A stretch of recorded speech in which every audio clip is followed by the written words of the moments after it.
Good morning, guys. Who's ready for the dream journal? All right, where do I start? I was brought back to a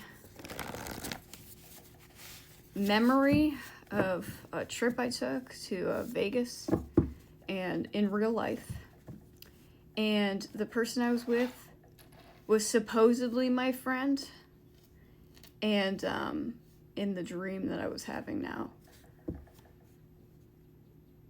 So in real life, I took a trip with one of my friends, okay?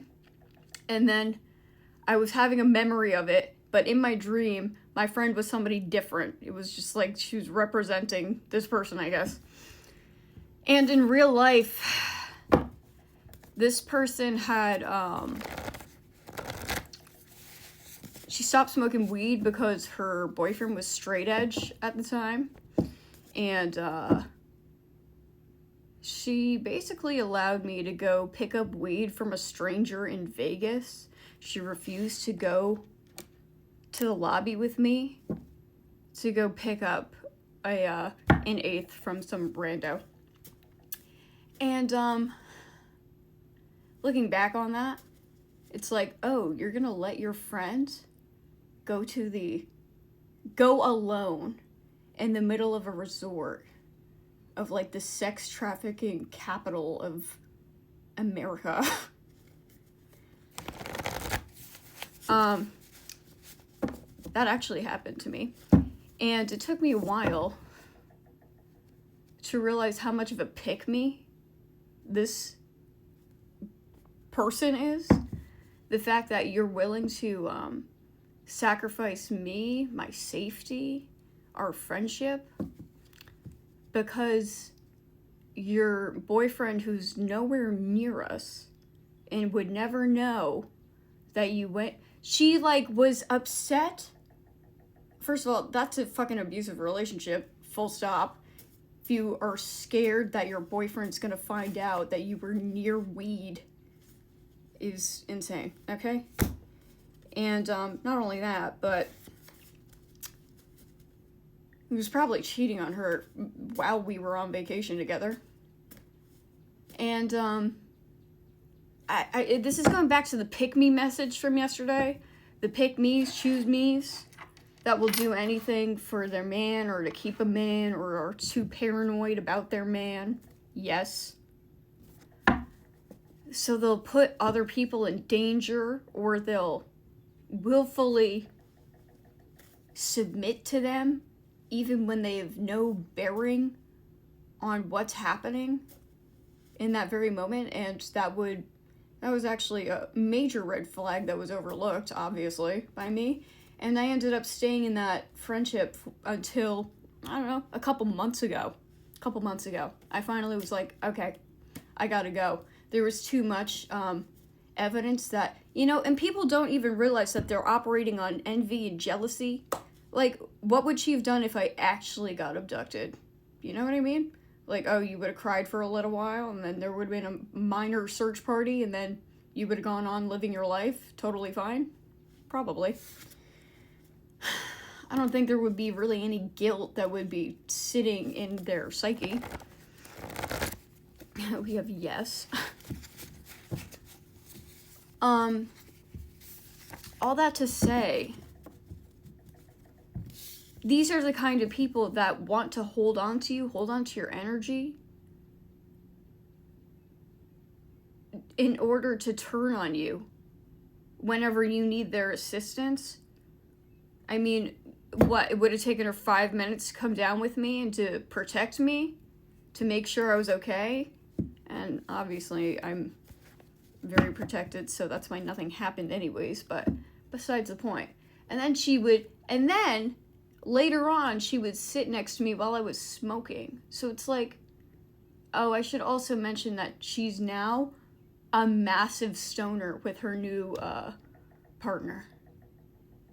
So it's like, oh, it wasn't okay then, but now it's okay? Got it. People will make all sorts of excuses and find all kinds of loopholes to make sure that they feel superior to you. And I don't even think it registers to most people the way they operate, the selfishness that they operate on. But they do, and they're going to impose their own selfish judgments, selfish ideology on you. They're going to try to influence you to do things you don't want to do. Because now I had to break up with her because I was trying to stop smoking weed now, and that was a problem. Like, every time I would go hang out with her, I would end up smoking, and, you know, it's fine, whatever. That's on me. But any good friend probably wouldn't be doing that shit right in your face. Miss me with that bullshit. Exactly. When they know that you're trying to better yourself. And it also goes to show, like, the way people will copycat you or mimic you, and things that weren't okay before that you were doing are now totally okay because their partner says it's okay now. They can do whatever they want. Oh, they gave themselves the freedom finally with the new person they have to do whatever they want. But it's a problem when you do whatever you want. So there are people discussing your habits, your relationships. They're discussing what you want to do with your life, who you want to pick as a partner, who you're interested in, who's interested in you. Always with this unconscious or very conscious competitive nature that's uncomfortable and weird. And later on in my dream, well, I got abandoned by her in the dream yet again, and I was like, oh, the person that's not my friend is not my friend in the dream, because she wasn't my friend in real life either, and it wasn't faking it, false persona. They were faking closeness to be near you, just to absorb your personality or your positive traits, positive attributes. It's just fucking weird. People are weird. They're gonna mimic you in strange ways, especially when you want to do different things or to be different. They're gonna watch you endlessly even after you leave them, and you have every right to leave them, especially when they put you in harm's way. They like to see you upset. They like to see you sad. They like to be in a superior position to you. They like to put you in places where they can feel like they're saving you when they really could have just helped you out in the first place. And then later in my dream, I was trying to log into some website and I put in my name, my first name and my last name, and it was like access denied. I was like, okay. What's that about? And then I was like, oh, I tried my first name and my twin's last name, and it was like, access granted, you're in. I was like, what the fuck? What the fuck, you guys? So people are going to try to intervene in your relationships. They're going to try to tell you that you shouldn't like who you like. You shouldn't go towards certain things. Yes. That you desire that are actually really good for you, high vibration.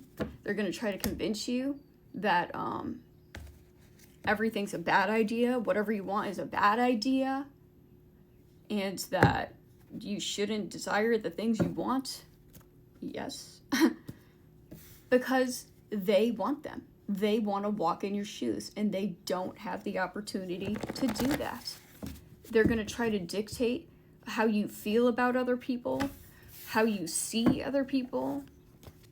They're gonna judge who you're with. They're gonna underestimate you in order to keep you stuck, keep you under their thumb, keep you just to watch what you're doing in order to compete with you constantly. And some of it isn't even conscious, so that's why it's so important for you guys to make sure you see it when it happens, so you don't get dragged for years and years and years by people that don't even like you.